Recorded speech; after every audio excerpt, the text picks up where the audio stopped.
तो आज हम बिल्कुल अनोखे तरीके से बहुत सारे टिप्स और ट्रिक के साथ बेसन के लड्डू बिल्कुल दानेदार बाजार जैसे कैसे बनेंगे, इसके रेसिपी लेकर आए हैं। और इस रेसिपी को देखने के बाद आपके सारे डाउट क्लियर हो जाएंगे और आप भी परफेक्ट दानेदार बेसन के लड्डू बनाना सीख जाएंगे। तो चलिए रेसिपी को देख लेते हैं। तो दानेदार लड्डू बनाने के लिए सबसे पहले टिप, आपको पीसी हुई शक्कर का इस्तेमाल नहीं करना है। आपको शक्कर का तगार या फिर शक्कर का बूरा लेना है, लेकिन आज हम इसे भी घर पर बनाएंगे।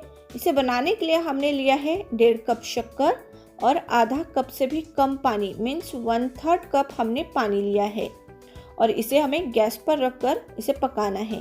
तो देखिए, जैसे ही शक्कर मेल्ट हो रही है इसमें, तो चाशनी का जो कलर है वो बिल्कुल मैला है। इसका मतलब जो शक्कर है वो अच्छी साफ़ नहीं थी। तो इसे साफ़ करने के लिए हम इसमें डालेंगे 1 टेबल स्पून दूध और इसे हमें लगातार चलाते हुए पकाना है।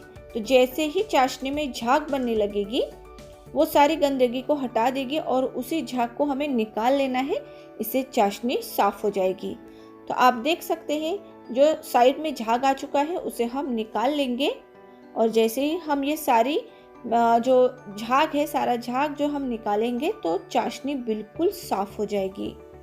अब देखिए, चाशनी पक चुकी है और जैसे हम ये चाशनी को गिरा रहे हैं तो धीरे धीरे एक एक ड्रॉप ये गिरते जा रहा है। बहुत ज़्यादा थिक हो चुकी है। अब हम इसे बंद कर देंगे, मतलब गैस की फ्लेम बंद कर देंगे। इससे ज़्यादा हमें इसे नहीं पकाना है, वरना इसका कैरामल बन जाएगा। अब देखिए, हमने गैस से इसे उतार लिया है और इसे हम लगातार चला रहे हैं।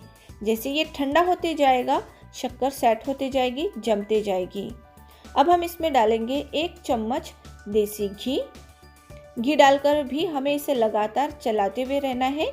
और जैसे जैसे ये ठंडा होते जाएगा वैसे वैसे शक्कर का बूरा बनता जाएगा। तो देखिए, आपको स्पैचुला छोड़ना नहीं है, लगातार चलाते हुए ही आपको इस बूरे को बनाना है।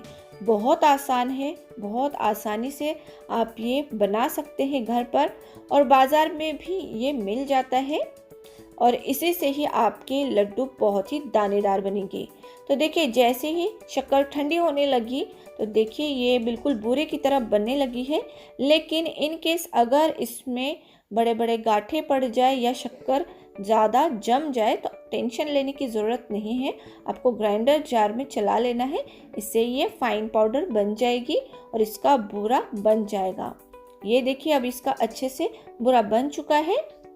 तो यहाँ हमने लिया है 2 कप बेसन, और ये बेसन बिल्कुल घर का वही नॉर्मल बेसन है, घर का पिसाया हुआ, लेकिन ये बहुत ही ज़्यादा चिकना है, बिल्कुल रिफाइंड बेसन है। इसके भी हम बहुत ही दानेदार लड्डू बनाएंगे। तो इसके लिए हमें इसमें डालना है 1 टेबल स्पून देसी घी और 2 टेबल स्पून हम इसमें दूध डालेंगे। लेकिन पहले हम 1 टेबल स्पून दूध डालकर इसे हमें मसलना है। इससे इसमें दाने बनेंगे और इसी से ही लड्डू काफ़ी दानेदार बनेंगे। तो ये बहुत इम्पॉर्टेंट टिप है, और बिल्कुल इसी तरीके से अगर आप लड्डू बनाएंगे तो बाज़ार के जो हलवाई लड्डू बनाते हैं ना, उससे भी ज़्यादा अच्छे बनेंगे। तो देखिए, हमने 1 टेबल स्पून दूध डालने के बाद अच्छे से मसल लिया। फिर से हमने 1 टेबल स्पून दूध डाला है और इसे हम हाथों की उंगलियों से इस तरीके से मसलेंगे ताकि इसमें अच्छे दाने बन सके। अच्छे से मसलने के बाद हमें इसे छानना है ताकि जो दानेदार बेसन है वो बोल में आ जाए, और ऊपर जो इसमें लम्प्स या फिर जो गुठलियाँ बड़े बड़े हैं उसे हमें ग्राइंडर जार में डालकर पीस लेना है। तो ये देखिए, हमने इसे हाथों की सहायता से, मीन्स उंगलियों की सहायता से मसल कर इसमें अच्छे से दाने बना लिए हैं। और इसी तरीके से आपको घी और दूध को इसमें मिलाना है, जैसे हम मोहन थाल के लिए करते हैं, बिल्कुल उसी की तरह।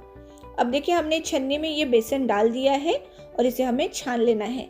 देखिए, छानना बहुत ही ज़रूरी है क्योंकि इसमें कभी कभी कोई लम्प्स या गुठलियाँ रह जाएंगे, जिसे छान कर अलग करना ज़रूरी है।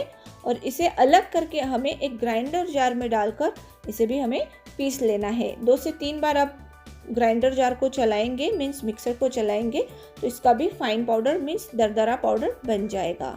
ये देखिए कितने दानेदार मीन्स ये बेसन बन चुका है, आपको क्लियरली दिख रहा है।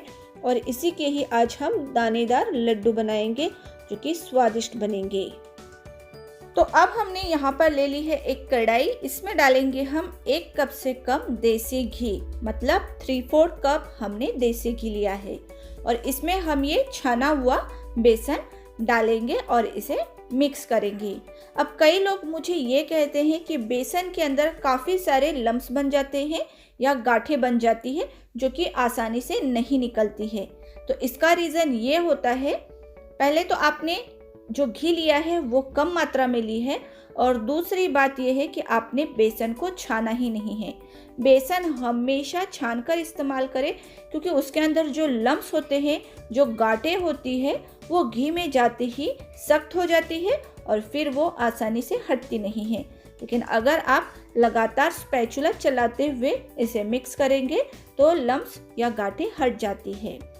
तो हमें यहाँ पर मीडियम फ्लेम पर बेसन को अच्छे से भूनना है, जब तक कि इसका कलर चेंज नहीं हो जाता या फिर इसमें से अच्छी खुशबू नहीं आती।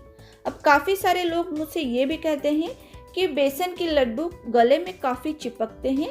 तो इसका रीज़न यही है कि आप बेसन को अच्छे से भूनते नहीं हैं।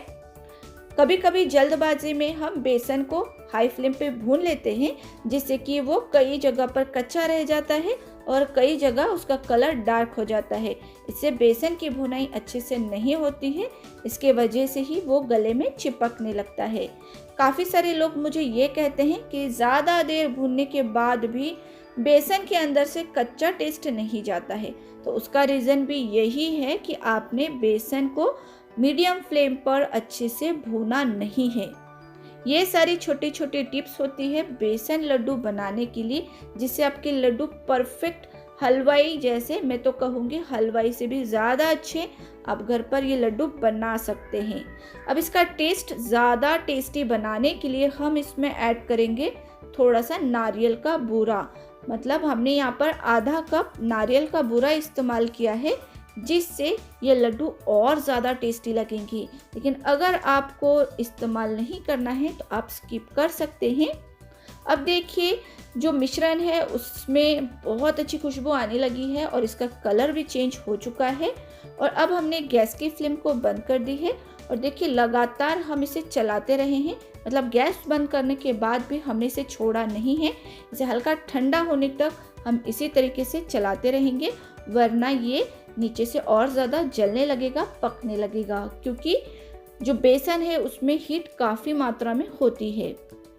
अब थोड़ी देर इसी तरीके से रखने के बाद देखिए अब जो मिश्रण है वो हल्का ठंडा हो चुका है, ज़्यादा ठंडा नहीं है।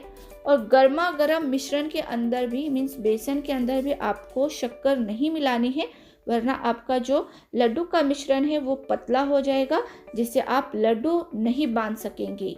तो देखिए अब हमने इसमें शक्कर का बूरा डाला है, साथ ही हमने डाला है ये ड्राई फ्रूट जिसे हमने थोड़ा सा रोस्ट कर लिया है, और लगभग 1 चम्मच के करीब हम डालेंगे इलायची का पाउडर, और हमें अब इसे मिलाना है।